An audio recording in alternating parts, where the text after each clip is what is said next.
Hello students, आज जो हम टॉपिक समझने जा रहे हैं वो है हमारा स्टेम टिश्यू। तो जो हमारा स्टेम टिश्यू होता है वो क्या होता है?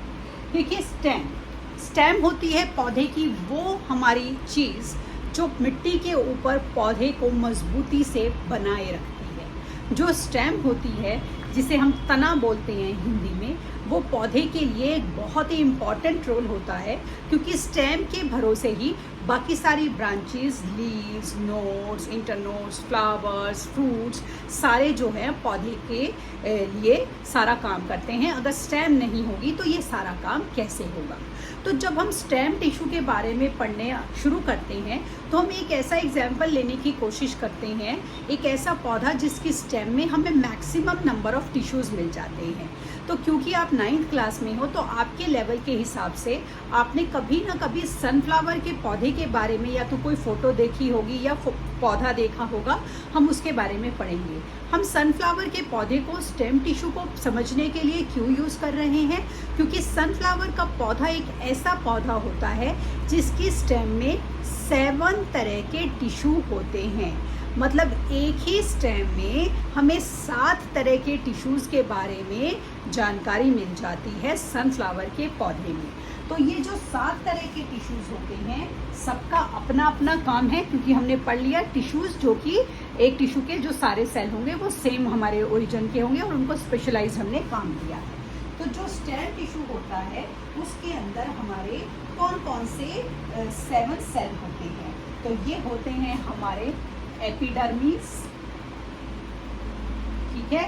दूसरा हमारा उसके अंदर होगा कॉलनचाइमा, हमने अभी पढ़ा है कॉलनचाइमा। तीसरा उसके अंदर होगा पैरेंचाइमा, फिर होगा स्क्लेरेंचाइमा, ठीक है। फिर उसके अंदर होगा जाइलम, फिर होगा फ्लोएम और फिर उसके अंदर होगा कैम्बियम, ठीक है। इस तरीके से सेम एक ही हमारी स्टेम के अंदर हमारे ये जो 7 तरह के हमारे टिश्यू होते हैं। तो देखिए ये करते क्या है। जो जाइलम है ये क्या करेगा? उसके अंदर वाटर को ट्रांसपोर्ट करेगा। फ्लोएम क्या करेगा? फूड को ट्रांसपोर्ट करेगा, ठीक है। उसके बाद आपका जो एपिडर्मिस है वो क्या करेगा? वो पौधे को प्रोटेक्ट करने का काम करेगा, ठीक है। कॉलनचाइमा क्या देगा उसको? कॉलनचाइमा और स्क्लेरेंचाइमा, कॉलनचाइमा और स्क्लेरेंचाइमा पौधे को क्या देंगे? ये दोनों मिलके पौधे को सपोर्ट देंगे। कॉलनचाइमा और स्क्लेरेंचाइमा सपोर्ट देंगे, ठीक है। जो पैरेंचाइमा है वो हमारा क्या करेगा? पौधे के लिए फूड को स्टोर करेगा, ठीक है। और जो हमारा कैम्बियम है वो क्या करेगा? वो पौधे के लिए ग्रोथ करेगा। तो देखिए एक ही पौधे में 7 टिश्यू हैं और सातों टिश्यू को एक स्पेशलाइज्ड काम दिया गया है और इन्हें वही स्पेशलाइज्ड काम करना है, क्योंकि पौधे की मजबूती और उसके ज़िंदा रहने के लिए ये ज़रूरी है कि ये अपने स्पेसिफिक फंक्शन को अपने बेस्ट पॉसिबल मैनर में करें। इस तरीके से ये जो होते हैं हमारे 7 तरह के टिश्यू होते हैं हमारे सनफ्लावर के स्टेम में, ठीक। हमने स्टेम टिश्यू पढ़ लिया। स्टेम टिश्यू के बाद आता है हमारा प्रोटेक्टिव टिश्यू, क्योंकि यहाँ पर हमने काम करा किसका? कि प्रोटेक्ट कर रहा है, और अभी हमने प्रोटेक्शन का काम नहीं पढ़ा कि प्रोटेक्शन कैसे होती है पौधे में। तो अब हम पढ़ते हैं पौधे के लिए प्रोटेक्टिव टिश्यू क्या होता है। तो देखिए, जैसे आपको नाम से पता लग रहा है, प्रोटेक्टिव टिश्यू क्या करेगा? पौधे को प्रोटेक्ट करेगा। प्रोटेक्टिव टिश्यू, तो ये पौधे को प्रोटेक्ट करने का काम करेगा। तो ये सबसे पहले हमारा होता है एपिडर्मिस। तो देखिए, प्रोटेक्ट करने का मतलब क्या होता है? प्रोटेक्ट करने का मतलब होता है हर चीज़ से उस ऑब्जेक्ट की सुरक्षा को इंश्योर करना। तो जो हमारे एपिडर्मिस हैं ये क्या होते हैं? अब क्योंकि ये प्रोटेक्ट कर रहे हैं तो ये सबसे बाहर की लेयर में होंगे। कहाँ होंगे? आउटर मोस्ट लेयर में, present in outer most layer. इनको प्रोटेक्शन करनी है तो सबसे बाहर रहना पड़ेगा, ठीक है ना।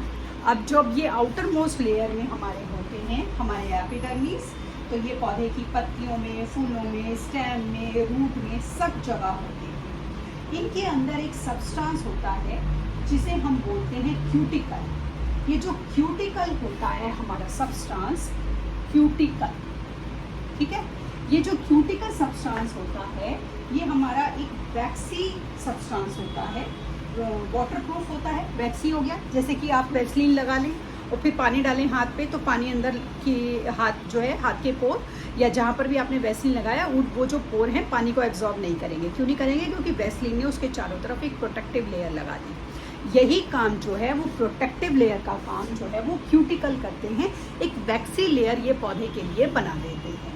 अब क्योंकि इन्होंने एक वैक्सी लेयर बना दी और क्यूटिकल ने बनाई है, तो उस वैक्सी लेयर को हम क्यूटिन बोलते हैं, ठीक है। अब जो ये वैक्सी लेयर होती है एपिडर्मिस, ये करती क्या क्या है देखिए। अब क्या है, जैसे बहुत ज़्यादा जब हॉट समर्स होते हैं तो पौधे जो है वो बहुत अपनी उसको, जैसे कि ना हमें बहुत ज़्यादा स्वेट आता है गर्मियों में, तो वो स्वेट हमारे लिए क्या काम करता है, वो हमारे शरीर के बॉडी के टेम्परेचर को मेंटेन करने की कोशिश करता है, यही करता है ना स्वेट। इसी तरह पौधे जब बाहर गर्मी में होते हैं तो उस गर्मी को से पौधे को मतलब एक तरह से प्रोटेक्ट करने के लिए, सर्वाइवल को इंश्योर करने के लिए पौधे की पत्तियां या पौधे के जो सारा मैकेनिज्म है वो वाटर लॉस करने लगता है, ताकि पौधे को ठंडक मिलती रहे। और ज़्यादा गर्मी में कई बार हम देखते हैं हमारे कुछ बड़े ना नाजुक से पौधे होते हैं, जैसे तुलसी का पौधा है, मनी प्लांट का पौधा है, या कुछ हमारे पर्टिकुलर पौधे हैं, उनकी पत्तियां भी ना ब्राउन कलर की जली जली सी हो जाती हैं, बहुत ज़्यादा धूप में अगर वो रहते हैं ज़्यादा देर तक। तो ये जो वैक्सी लेयरिंग सब्सटेंस होता है ना, ये क्या करता है, पौधे से डेसिकेशन को रोकता है। देखो डेसिकेशन क्या होता है, डेसिकेशन होता है रिड्यूसिंग वाटर लॉस। अब हमने क्या करा, जैसे हमारे पास पौधे हैं और बहुत ज़्यादा समर्स चल रही है, तो हमने क्या करा, सुबह पौधों में पानी दे दिया और हमने शाम में पौधों में पानी दे दिया कि भाई गर्मी ज़्यादा चल रही है, हमें इतनी प्यास लगती है तो पौधों को भी ज़्यादा पानी चाहिए। अब क्या है, जब सन बिल्कुल हमारा बिल्कुल सर पर होता है और बहुत ज़्यादा हॉट समर्स होती हैं, तो वो सारा का सारा पानी जो है पौधे से बाहर निकलने लगता है। क्यों? क्योंकि उस पानी का काम ये है कि वो पौधे को ठंडक दे रहा है, इतनी गर्मी में सर्वाइवल उसका इंश्योर कर रहा है। अब जब ये पानी ज़रूरत से ज़्यादा पौधे से निकल जाएगा तो क्या होगा, पौधे के सारे जो हम बोले ना कि मिनरल सब्सटेंसेस हैं वो भी बाहर निकलने शुरू हो जाएंगे। अब पौधे के अगर सारे मिनरल सब्सटेंसेस बाहर निकलने शुरू हो गए तो पौधे का तो सर्वाइवल क्या है, वो तो धीरे धीरे वीकर और वीकन होता चला जाएगा, और वो वीक होता चला जाएगा तो सर्वाइव कैसे करेगा। तो ऐसे में पौधे के अंदर ही जो ये नेचुरल मैकेनिज्म है, ये एपिडर्मिस के जरिए, एपिडर्मिस क्या करती हैं, पौधों से डेसिकेशन को, उस वाटर के लॉस को रोकती हैं, ताकि पौधे के अंदर से ज़रूरत से ज़्यादा पानी एटमॉस्फेयर में ना जाए और पौधे के सर्वाइवल को इंश्योर किया जा सके। तो इस तरीके से जो ये एपिडर्मिस होती हैं, इनका काम पौधे को प्रोटेक्ट करना होता है। अब पौधे के साथ साथ, ये एपिडर्मिस के साथ साथ एक और चीज़ होती है जो पौधे को प्रोटेक्ट करने का काम करती है, और ये होता है हमारा कॉर्क। कॉर्क क्या होता है, देखिए पौधे पर जो स्टेम होता है उसके चारों तरफ एक लेयर होती है जिसे हम कॉर्क बोलते हैं। ये वैसे तो हमारी एपिडर्मिस होती है, जब पौधा नया होता है, छोटा होता है, तो ये बड़ी सॉफ्ट होती है, इतनी सॉफ्ट होती है कि कई बार अगर गलती से हमारा नाखून का एज उस पर लग जाता है तो हम देखते हैं उसकी ऊपर की लेयर हट जाती है और अंदर से एक हल्के से ग्रीन या क्रीम कलर की लेयर हमें पौधे की दिखती है। वो कब होती है, जब पौधा बहुत छोटा होता है और नया होता है। धीरे धीरे जब मिट्टी में पौधा पनपने लगता है तो उसका ये जो बाहर का लेयर है ये मजबूत होने लगता है, और पौधे का वो जो कॉर्क है वो और मोटा होने लगता है। जब पौधा कई साल पुराना हो जाता है और वो पौधा ना रहकर हम उसको पेड़ बोलते हैं, ट्री बोलते हैं, प्लांट ना बोलकर ट्री बोलते हैं, तो उसका जो ये बार्क होता है, ये जो कॉर्क होता है, बहुत सख्त हो जाता है। और कई बार बहुत ज़्यादा पुराने जो ट्रीज़ होते हैं, जो हमारे मेडिसिनल प्लांट होते हैं, उसका बार्क जो है पौधा अपने आप ही लूज़ कर देता है, वो बाहर की तरफ अपने आप आने लगता है। और जब उसकी उभरी हुई लेयर बाहर की तरफ आती है, हम उसको उखाड़ते हैं तो पौधे में किसी भी तरीके की कोई इंजरी नहीं होती है, कि वो पौधे के लिए फिर वो वेस्ट पार्ट हो जाता है। तो ये जो कॉर्क होता है, ये पौधे को प्रोटेक्ट करता है बाहर की हवा से, तूफान से, इंसेक्ट से, चींटियों से, सारी चीज़ों से। तो ये पौधे के चारों तरफ एक ऐसी लेयर बना लेता है जैसे आपके घर की दीवार होती है।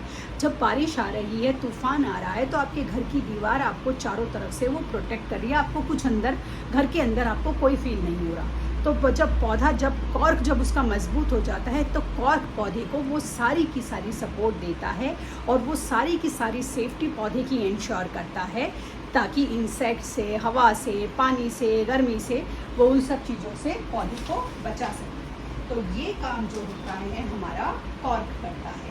तो ये नेचर में प्रोटेक्टिव होता है, ये डेसिकेशन को भी रोकता है और पौधे के अंदर हमारी मैकेनिकल इंजरी को रोकता है, क्योंकि पौधे को सपोर्ट सिस्टम जो है वो पौधा ही डेवलप करेगा। कोई बार बार, जैसे आप लोग क्या कर सकते हैं, हम लोग हैं, हम लोगों को कोई दिक्कत है तो हम चिल्ला सकते हैं, लेकिन पौधे के पास कुदरत ने ये पावर नहीं दी भी है तो हमें समझ में नहीं आती है कि पौधा चिल्ला रहा है या शोर मचा रहा है। हमारे अंदर इतनी वो एनर्जी, या हम बोले कि इतनी कैपेबिलिटी नहीं है, हम उसको समझें। तो पौधे के अंदर इस चीज़ को समझने की कैपेसिटी पौधा खुद ही डेवलप करता है। और ये जो कॉर्क है, ये जो हमारी एपिडर्मिस है, ये पौधे के अलग अलग हिस्सों को अलग अलग तरीके से मजबूती से प्रोटेक्ट करके पौधे के सर्वाइवल को इंश्योर करते हैं। ठीक है, आज की क्लास के लिए इतना ही। आगे का टॉपिक कल की क्लास में करेंगे। तब तक के लिए शुभ रात्रि।